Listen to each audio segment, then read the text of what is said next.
Rot Brain. Their all-time best-selling book had been some smarmy self-help manual called You Are the Greatest Good,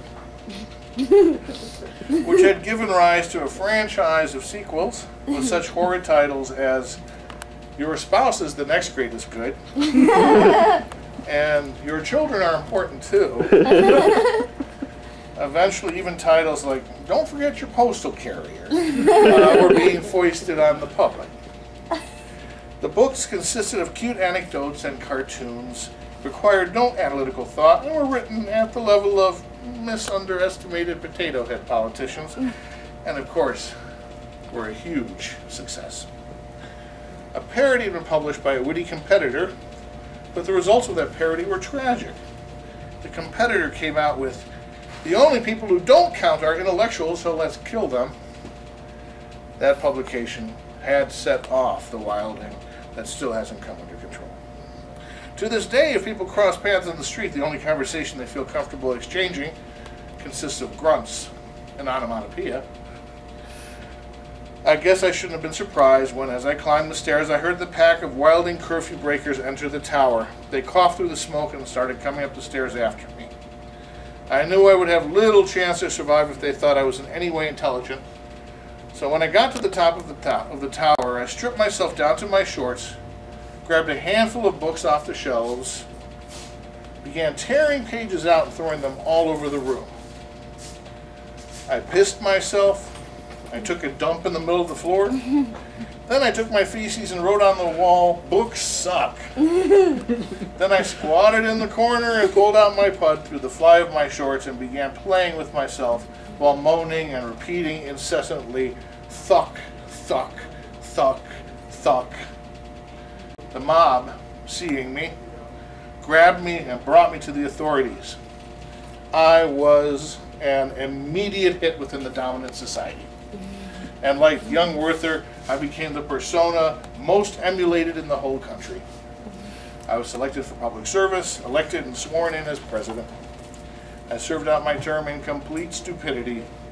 The public says I'm their favorite president of all time. Now, how much did you say you could sell my drool for? Sarcasm. And one more short piece. So it's not all just humor, but actually I, in this novel, was trying to get at something that I think had been missing from some of my fiction for a while. It occurred to me that I had spent so much time with wordplay and the cerebral part of my writing that I had kind of lost touch of a lot of the emotional stuff that I loved working with when I was much younger. So I wanted to really bring some of that back up. Here's a piece I wrote in that process called The Meter Reader. Last night I stepped outside for a cigarette. Snow had stopped falling, but the temperature was bitter cold.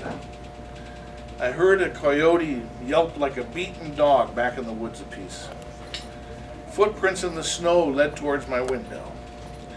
A smallish foot, perhaps size 6. I thought they might be yours. Odd.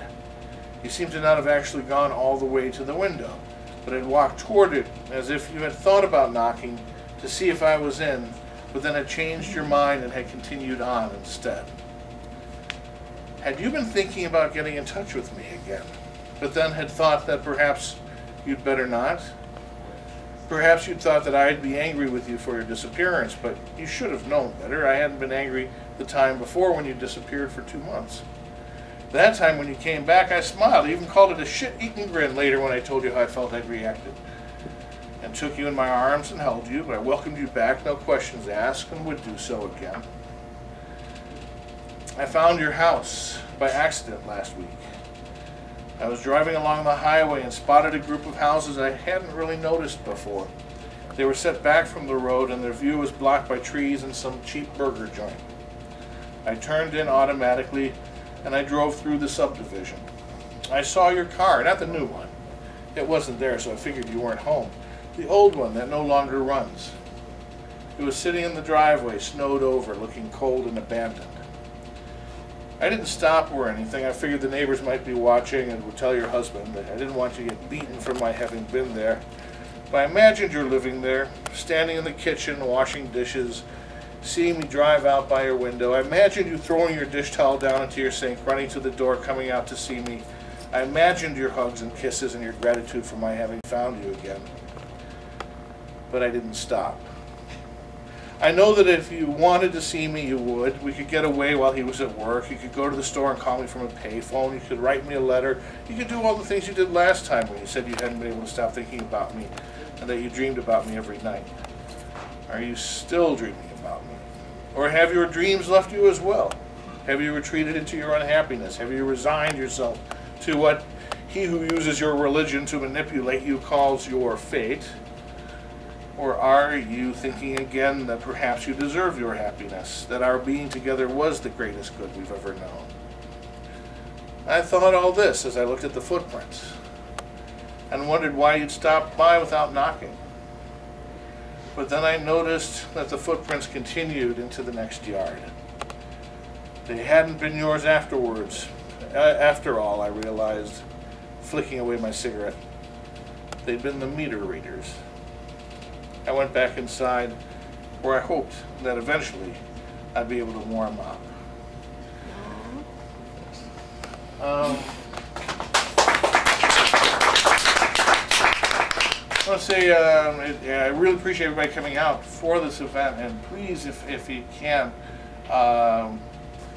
pick up a book. Buy a book by Dave or yours. Could happen. Yeah. And also, I did bring some CDs of myself reading that I recorded some time ago. A lot of the stuff from My Lady the Landlady, My Landlady the Lobotomist is on the CD. And anybody who's here, if you just give me a handshake, I'll give you a free copy of the CD. So you know. And we'll do a Q&A at the end, like if anybody wants to ask any questions, the authors. Okay, so we got 2 more authors left.